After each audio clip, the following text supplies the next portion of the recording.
Welcome back to Reading Bear.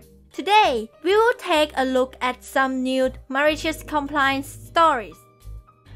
And if you enjoyed my content, please don't forget to subscribe to my channel and post some bear emojis in the comments. Let's go! First one is titled, Home Seller Doesn't Want to Move Their Trash Out of the House? Okay. I'm a real estate agent representing the seller. Buyers came by the day before closing for final walk-through and found the home still chock full of all kinds of trash and other items. Buyer's agent contacts me to ask me what's up and I have no idea. I call my seller. Seller says he has no intention of picking up the trash and says anything he doesn't want, buyers and myself are going to have to just deal with it. I inform him this is a breach of contract. His response, so sue me.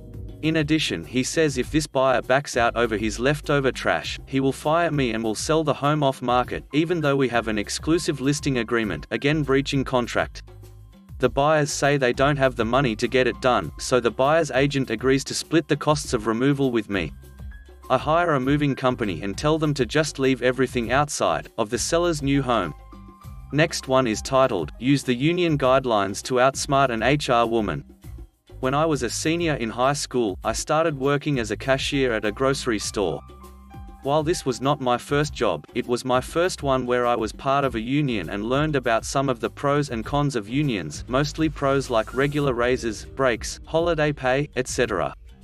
We had a woman there who was basically our human resources person and we did not get along from even before I worked there. I will call her Sally. I came in for my interview and Sally was not there and had left work for the day. I remember apologizing and saying, I must have mixed up the days. Is there any way you can find out which is the correct day for my interview? But the manager on duty advised me that I was correct as they had checked the calendar in her office and she had written it down, and so he, the front-end supervisor, and the other manager who came in to start his shift all interviewed and hired me instead.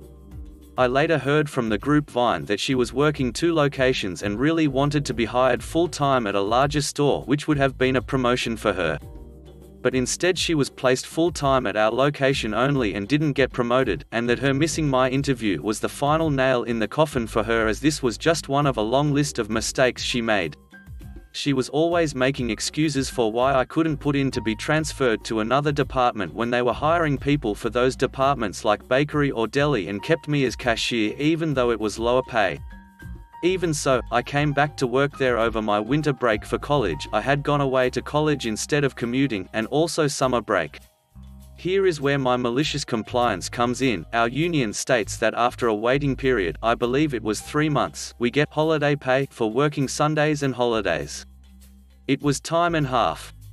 We also are entitled to a raise every 6 months, and being away at college is not supposed to affect that, since we join the union before leaving and come back on our breaks and still owe our dues during those times when are still part of the union but away at school. I got my first paycheck stub for the summer and noticed I did not get my holiday for working that Sunday nor my raise. I spoke with a coworker who advised me to speak with the store manager. He was one of the ones that interviewed me and always looked after his staff, since we were between union reps at the time. He was a born problem solver and told me right away he can fix the payroll error for me and make sure that I got not only the proper wage from now on but that I would get the back for the time I should have gotten the raise but didn't. As far as the holiday pay though, that had to be taken care of by Sally since she was in HR, and he suggested we go see if she was free and speak with her.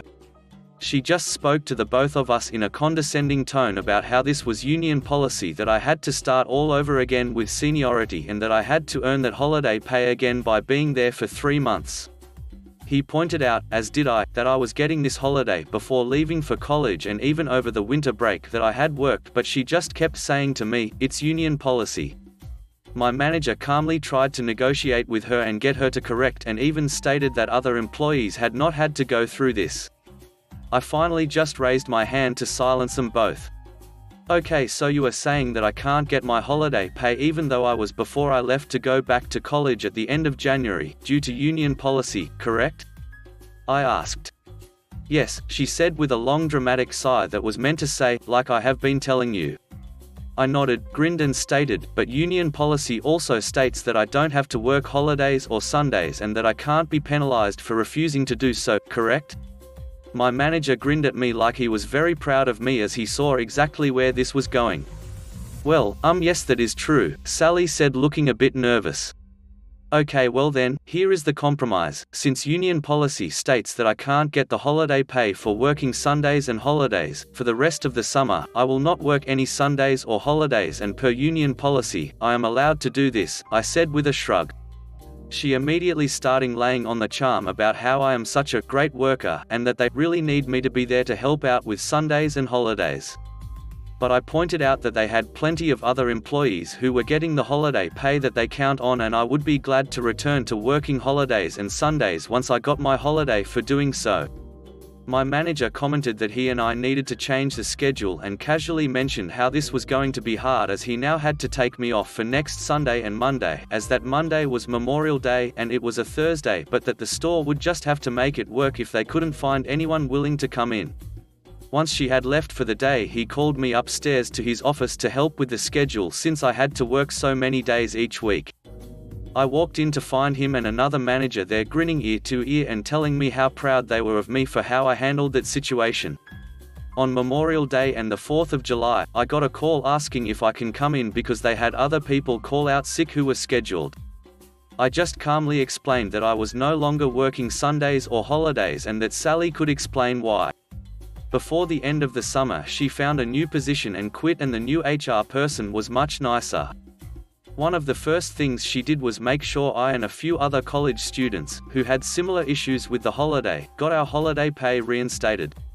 And when I requested about a transfer to another department, she gladly asked around and had me put in the health and beauty aids department that same week. Next one is titled, "You Have to Pay for That." So I was talking to a friend about my days working at the Golden Arches and remembered this. Now, I was hired when I was 18, older than the usual crew, but could work the overnight 10:11 p.m. to 7 a.m. On these shifts there's usually only a kitchen crew member, me, and a manager on with a service staffer only sometimes. These shifts were a little unpredictable and could go from dead quiet for hours, then 2 cars at once want 80 nuggets and like 6 quarter-pounders each, or large sporadic rushes, particularly on the Friday, Saturday nights around 2 to 3 a.m. Now most managers were pretty chill, let me listen to my music and eat on shift rather than take a solid break, as that left them to take, cook and serve the orders alone. They didn't make me pay for it as I was doing them a favor by gradually taking my meal break while still working. A new manager, I'll call her Dumb Nugget, came on board and decided that they were going to be a stickler for the rules and explicitly told me that if I didn't pay for food that I was stealing and that they would issue me a warning. So the first day with them I paid but took a break and sat down with the food I bought only for a big order to come through and them to demand my help before releasing me back to my break. Managers at my store had 5 overnights in a row, then several days off, so I had Dumb Nugget the following night and the shift went as normal till 2:30 when I took my break, cooked a McChicken. They yelled out to make sure I put it through and paid for it and to leave the receipt on the counter. They were counting stock or something about and didn't trust me. Anyways, did that and sat down in the dining section to eat when sure enough we got 8 cars in drive-through full of drunk hungry people. Cue malicious compliance, they are putting through the orders to kitchen and I just sit and watch the screen fill up and go over the page nibbling on my food, enjoying not being on my feet. When they come screaming at me, "Why aren't you making the orders? This car has been waiting for over 5 minutes and nothing is ready." I just replied that I was on my break and as I wasn't on the clock, I didn't need to make the orders. They yelled some more about how I was being rude and that I should be working and helping the store, aka them, as I was making the store, them, look bad to the customers for having to wait. I just said something like, "Well, don't have them wait any longer," and went back to my burger. Did this the rest of the overnights we had together and they got madder each time, getting stuck doing it all by themselves. It was quite entertaining. Now, while I did enjoy their own sticking to the rules causing them trouble after Dumb Nugget was done with their overnights and I working with one of the chill dudes, I told them how they're gonna want to give Dumb Nugget the what's up as to staff food on shift or all their overnights are going to suck. Apparently they talked because next time with them they didn't make me pay and things were a lot smoother for them from there on out. Next one is titled, "Don't Want to Talk to Me in Private?" I'll air your dirty laundry in public. So I have worked in IT most of my life. One day it was slow, so the manager asked me to check the firewall logs for anything suspicious. Pretty soon I find indications of a female staff member accessing some racy content of an adult nature. This staff member had a reputation for blaming her slow productivity on her computer, network, mouse, etc., so she was given no quarter. I go up to the large office where she was, surrounded by many other staff members, but her monitors are facing a wall and only she can see them. I politely asked to speak to her in private for a moment in a meeting room. Her response, "No, I don't have time, I'm too busy." Again I quietly said it would be in her best interest to have this conversation discreetly. Her, "Look, stop wasting my time and say what you need to say." I pause, clear my throat, and say loud and clear, "Okay, the IT manager has asked that you stop watching adult content on your work computer." There's a moment of stunned silence where the staff member turns beet red and everyone stares at her, including her manager. Me, "Okay, see you later." And I turned and left the office. Next one is titled, "Using Malicious Compliance to Get Exactly What I Want." So I'm on a military exercise in Cold Lake, Alberta for this event, and let me warn you in advance, this isn't a typical malicious compliance story. I used MC to get exactly what I wanted this time. When engaged in a military exercise, if you get in trouble you're usually stuck doing extra duties or a shitty job nobody else wants to do. What's neat about this is that one of these particular jobs is incredibly easy, but massively time-consuming. Come end of exercise, end X, and I want that particular job. What is it, you ask? Washing canvas with a fire hose. It's regarded as a BS job because you're scrubbing down all the tents after they've been dismantled. It's regarded as the worst part of the camp teardown. It also happens to be early summer, so it's really warm out, and I'm about to go do something that's going to get me put on canvas cleanup. It's 2 days before EndX, and the alternate command post we spent 3 days setting up hasn't been used even once.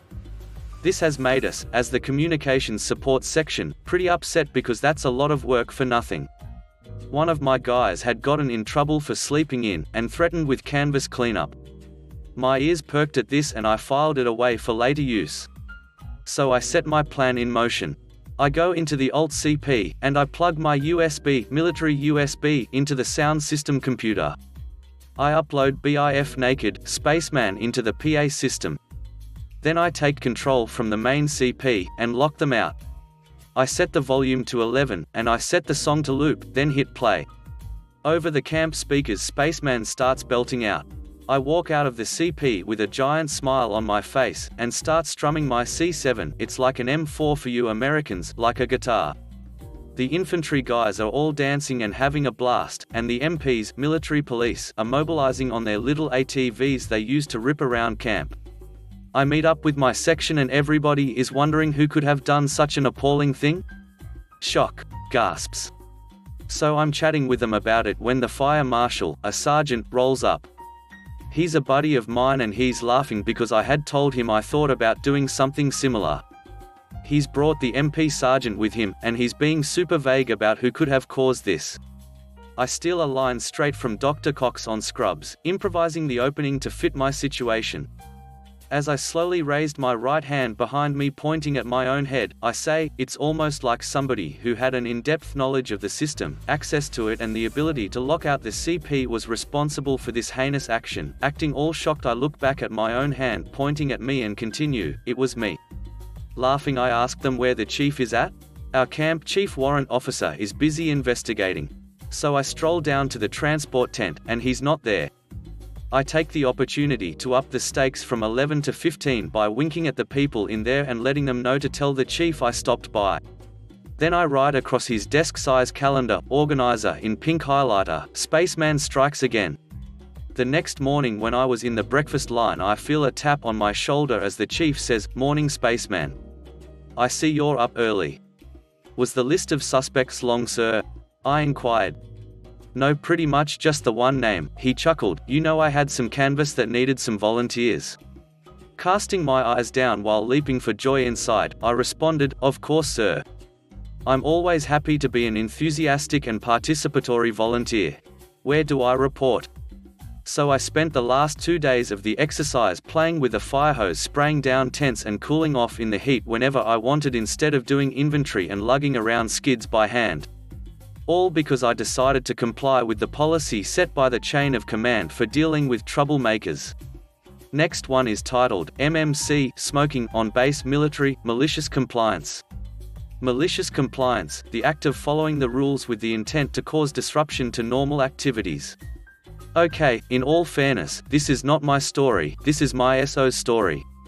I'm not military personnel. I'm attaché, meaning I will explain things otherwise not translated to civvy. For some backstory, he had a lot of trouble with his new commanding officer as she was, for some reason, unbearably insulted because he comes from the southeast United States, in places where honey is a common replacement for hey, you, and bless your heart can be the perfect candy-coated insult. As most people from the area, he believed in a bit of chivalry in the manner of holding a door open out of respect. He never actually said anything that pegged him from the area, and did his best to lose the accent. Now, let's get started. So, my significant other, BC, Base Commander, LT, Lieutenant, TBCO, that which commanding officer. I don't know her rank, I just know she did her best to make his life a living hell. So is completely beyond his reasonable capacity of putting up with the BS from his new, interim COO who was just supposed to fill in for a few weeks while someone was out on leave, reading up on the medical side of things because of an impending deployment. And, as he's a smoker, wants to know the military's definition of what smoking actually entails regarding the military so he could stop wasting so many cigarettes as, in the military one could smoke, or one could walk, not both. Turns out, the definition of smoking is the act of inhaling and exhaling the smoke of a cigarette, nothing about having a lit cigarette in hand. So, as his TBCO can't stand him going on break and demanded he double time basically everywhere, meaning walking very quickly to running.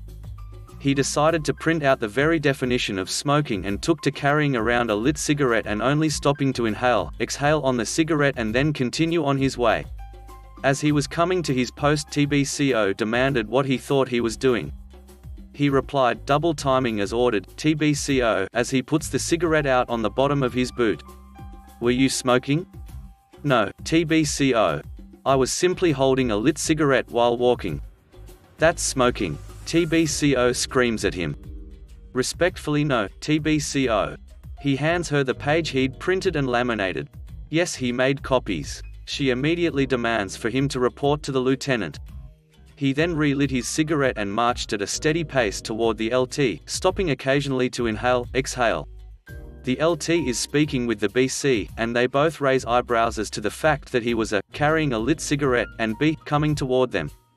As he puts the cigarette out on his boot again, and snaps a crisp salute, is relieved and asked why he was there. Sir, I'm reporting as ordered. By whom, specialist? TBCO, sir. Her, again? LT frowns. Yes, sir. Specialist, why were you smoking and walking?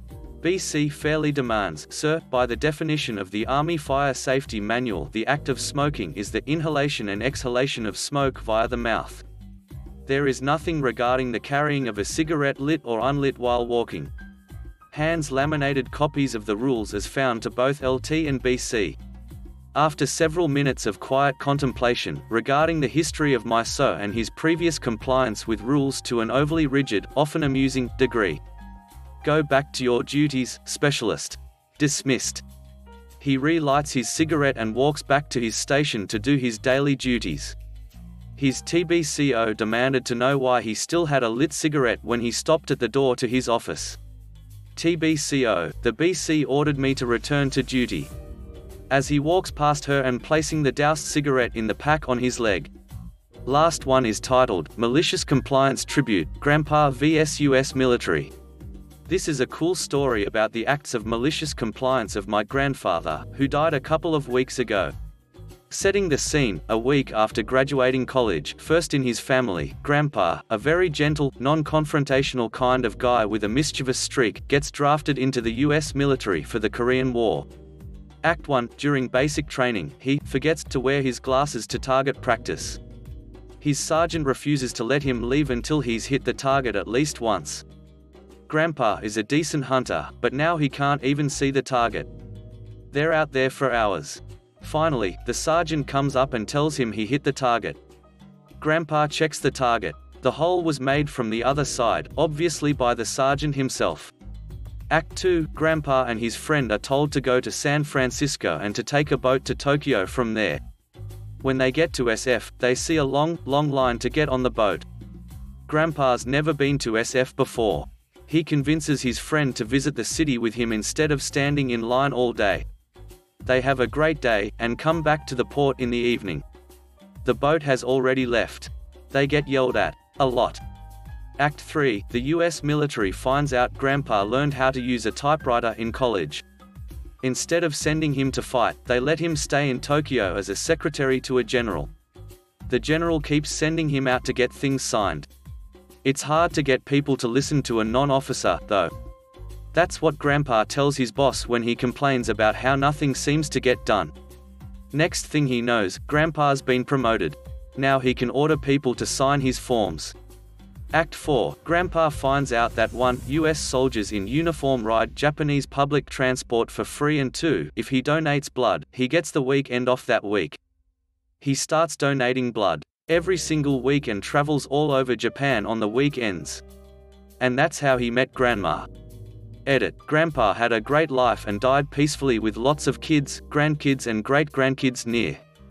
We miss him, but he lives on in his stories. About the blood, as several of you have pointed out, every week is a lot. It might have been plasma, or the army might not have known, cared, or I could be remembering wrong. I'll ask some family if they remember and keep you updated. Thanks for listening.